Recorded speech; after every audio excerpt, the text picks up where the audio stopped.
It's around 70 square meter, and there is like one big living room with the kitchen area. So how much mortgage do you have to pay per month for this house? The mortgage is 270 euro per month. Okay. And it's like 21 year remaining. Everything included? Yeah, everything included. 275 euros. It's basically nothing. It's basically nothing. 才不到1万块台币耶。You didn't have to have any like down payment or anything. Like the government would help to insure, let's say, the down payment. So the initial cost was zero, except for the renovation. Yes. What? Yes, exactly. The owner of the first house don't have any property tax. What?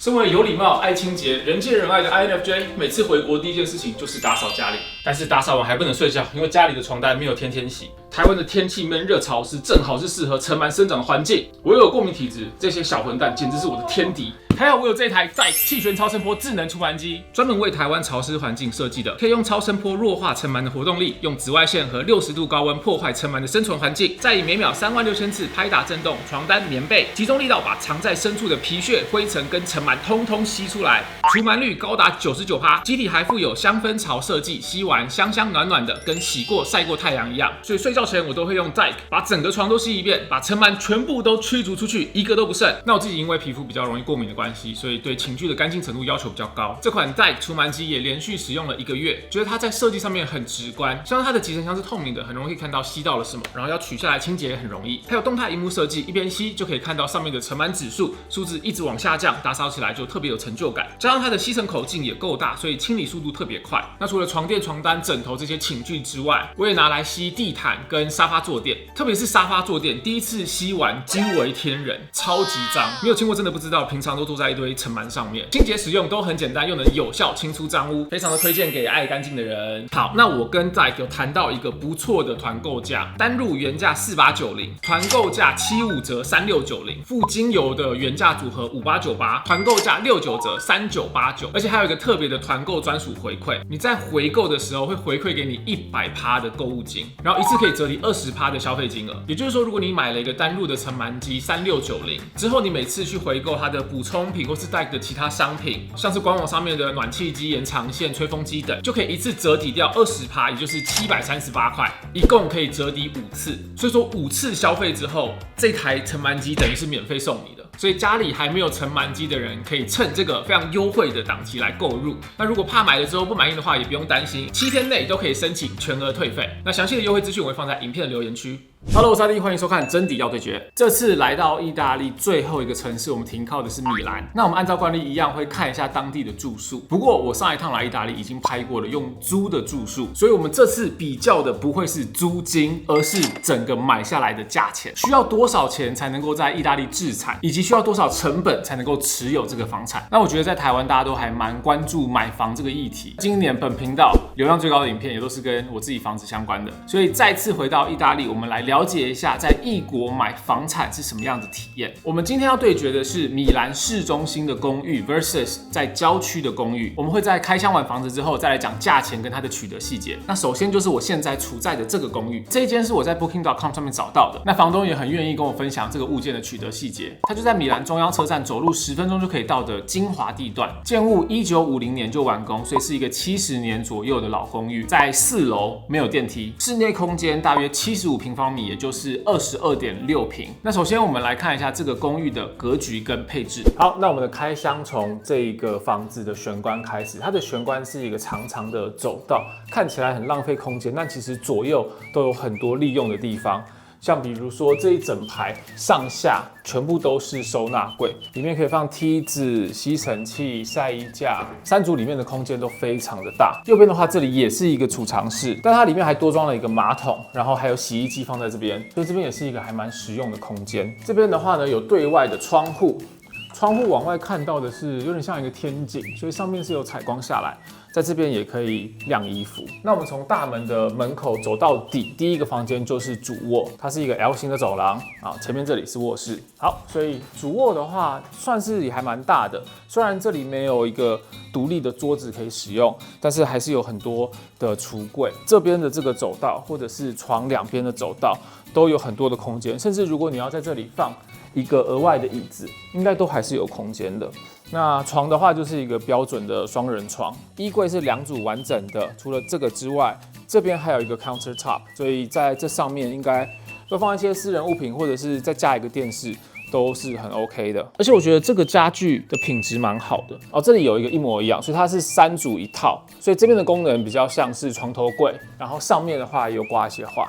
这个公寓的这一面全部都有窗户，所以整个公寓的采光很好。这边如果把窗户打开，所有的光线就可以照入这个卧室。卧室连接过来的就是主要的浴室，其实没有到非常大，以这个房子的格局来说，但是应有尽有。甚至它这边还是做一个比较长的浴缸，然后这里的装潢也都还蛮新的，装潢看起来很简单，但我觉得还蛮喜欢这个厕所的风格的，就是黑白相间，然后一样采光也很好。这里很有趣的是，它多做了一个天窗，然后这个天窗会把采光透到这个后面的房间，也是它的厨房。我觉得很聪明的把外面的采光到唯一一间没有采光的房间也可以吃到。这个厨房是一个么字形的流理台，我们有一个中型的冰箱。瓦斯炉，然后这边有咖啡机，然后调味料、流理台可以备料的地方。这边的收纳甚至有利用到里面隐藏的空间。然后这里有一个洗碗机，这边有一个很有趣，摇出来的时候会自动帮你开盖子的垃圾桶。然后在厨房跟走道的对面。还有另外一个储藏室，就可以放更多的清洁用品。如果这边不做民宿，真的是要住在这里，储藏空间也非常的足够。接着是我们最重要的公共空间，也是我觉得这一个 Airbnb 最让我惊艳的地方。我们从这边走进来，哇，超级挑高、超级漂亮的一个大客厅。左边这边就有一个圆桌，这可以很舒服的坐5、6个人，应该没有问题。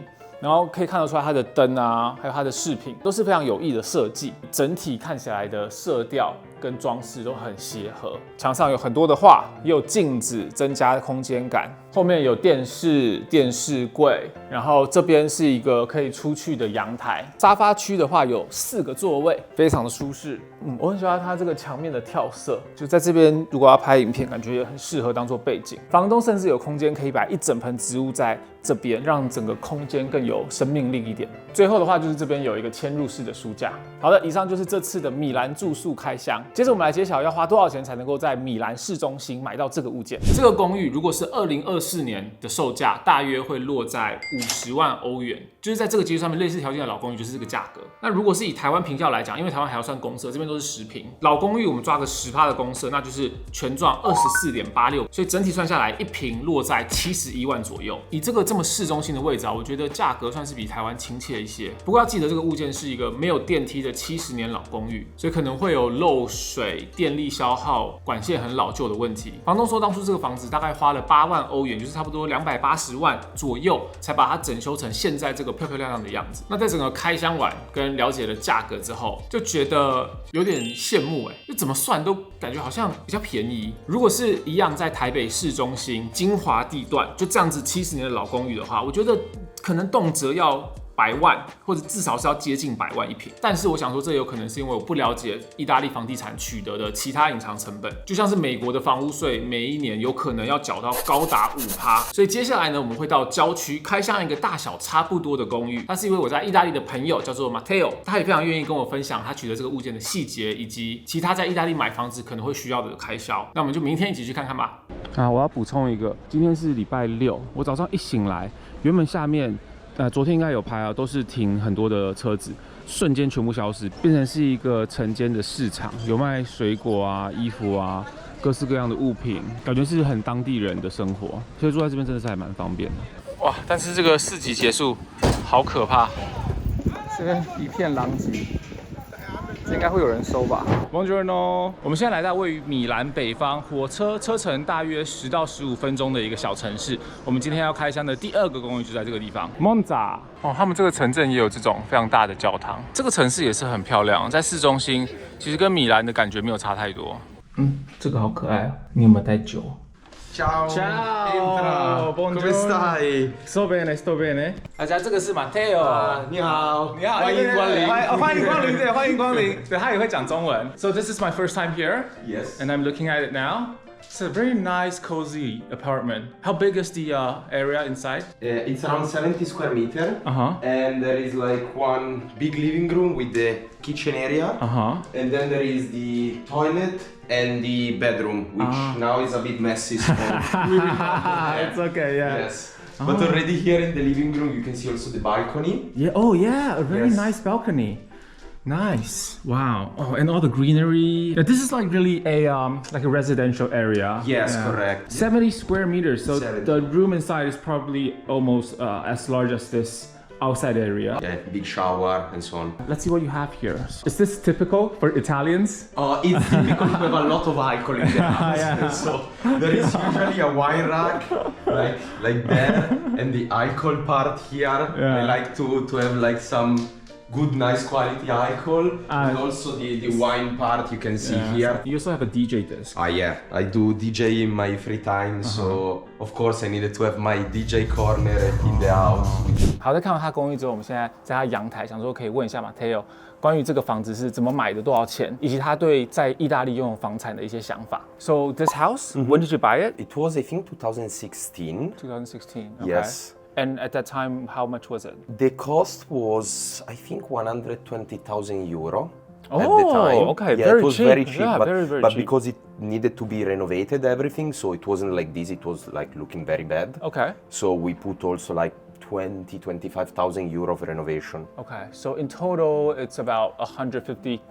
Yeah. Okay. Yeah, with everything, 150. What about if you sold this house right at this moment? How much would it be? It should be at the current price, I think 210,000. Okay. Yeah, because also the building got renovated, the inside and the prices are going up. So it's a good investment. Yeah, exactly. Okay. When you bought the house, did you get a mortgage from like a bank or? Yes, exactly. So it's difficult to have all the money immediately. I got the mortgage from the bank. Interesting thing is that with the mortgage, you don't, at the time that I bought the house, you didn't have to have any like down payment or anything. Like the government would help to insure, let's say, the down payment. So the initial cost was zero, except for the renovation. Yes. What? Yes, exactly. Zero? Zero.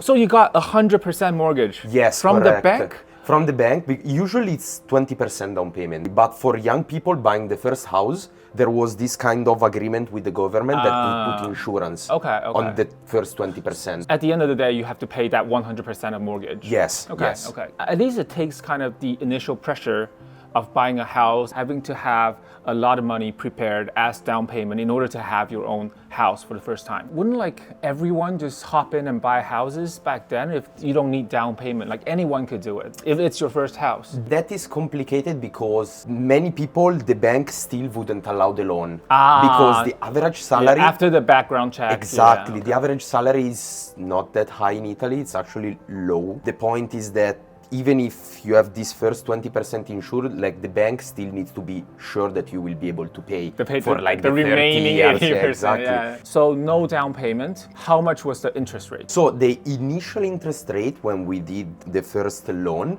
it was around 3.9%. Oh, okay. Fixed, so not variable. I see. But then during COVID time, I changed bank and I asked the new bank to give me a better offer. Okay. So I negotiated with the newer bank and got an interest rate that is now below 1%. What? Fixed. What? Yes, fixed Below 1%. For how long?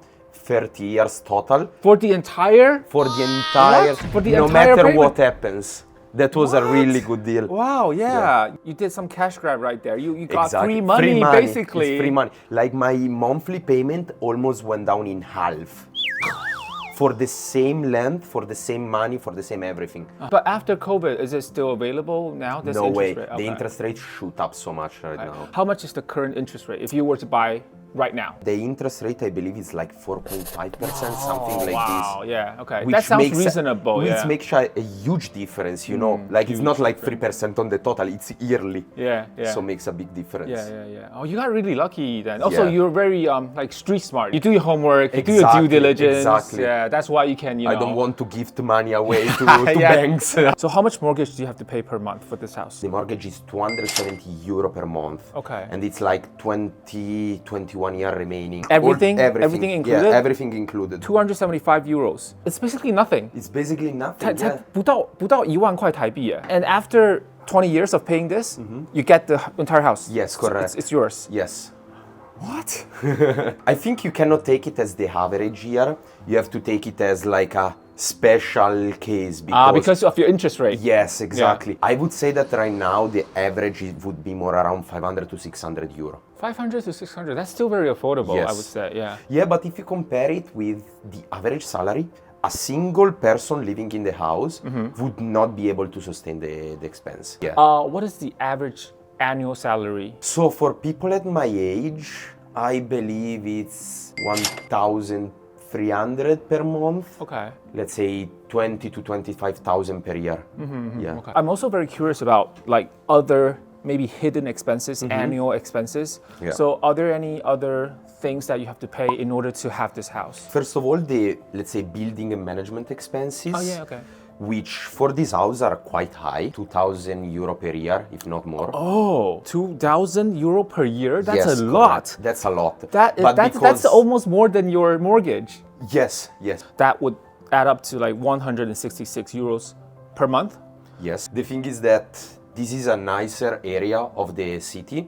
Plus the building, we have like a door lady, we have like cleaning, a big garden. There is the gas fee, so the heating fee, because the heating fee is together in this expense. Okay. Because the heating is shared between the whole Within building. the community, Exactly. I see. It includes like water, electricity, Yes. and heating. Electricity of the common area, then I have the personal electricity. The last years went a lot up in Europe due to like all the The war in Ukraine, the war and the power expense and so on. I believe that yearly it should be 1,000 euro yearly. 1,000 more or euro, less. okay. That would be around 83 per month. Yeah. So that's electricity, but that's the only thing you have to pay. But what about water? Water is in the Common, okay. yeah. What about taxes? Every time we talk about taxes in Italy, it's very tricky. But to make it simple, basically, the owner of the first house don't have any property tax. What? Yes. But when you get a second house, the taxes are not low. Okay. So it's a yearly tax. How much would it be? It depends on how big is the house, where it's located, and so on. So I cannot give you an estimation. I don't know exactly. Since I don't have to pay, I'm not really sure about I this. see. So you only have this house? Yes. Okay. What if you sold this house and then buy another house? Do you have to pay property tax on that house? No, but there is a restriction. The restriction is that if you buy the first house and sell within the first 5 years, then yes. Another tax that there is yearly is the trash tax. Trash tax? Yeah, Okay. there is a yearly trash tax which is based on how big is the house and how many people are inside. Okay. And the trash tax that I have to pay here is 110 euro per year. 110 euro per Yeah. year. Oh, that's okay. That's not much. So that's it. Rent, management, electricity, internet, trash tax. That's all you have to pay in order to obtain this house. Yes. So no property tax for you. No. You've never paid property tax. No. I think you are a very peculiar case because of that interest rate. You got a really good deal. Yes. What was it before the switch to like this low interest rate, so that we get a better sense of the average? Before the switch, it was 430 euro. 430. Okay, so let's calculate From it that. from there. Yes. Yeah.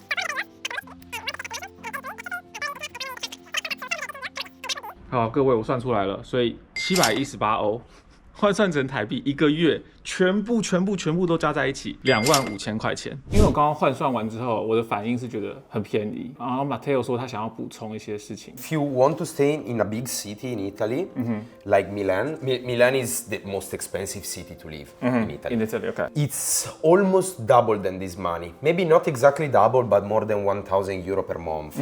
Basically, a lot of young people that were maybe living in Milano after the studies and so on, they are moving away. Like a lot of my friends just bought the house outside of Milano and in this area because it's much more affordable for the average person. Be able to afford to live in Milan, you either have a rich family that can buy you the house.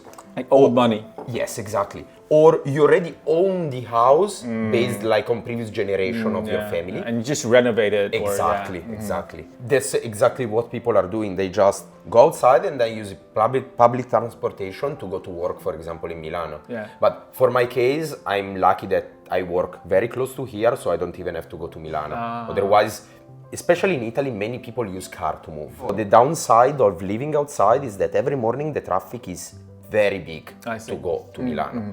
Like it could take maybe for a road of 20 minutes, it could take maybe 1 hour.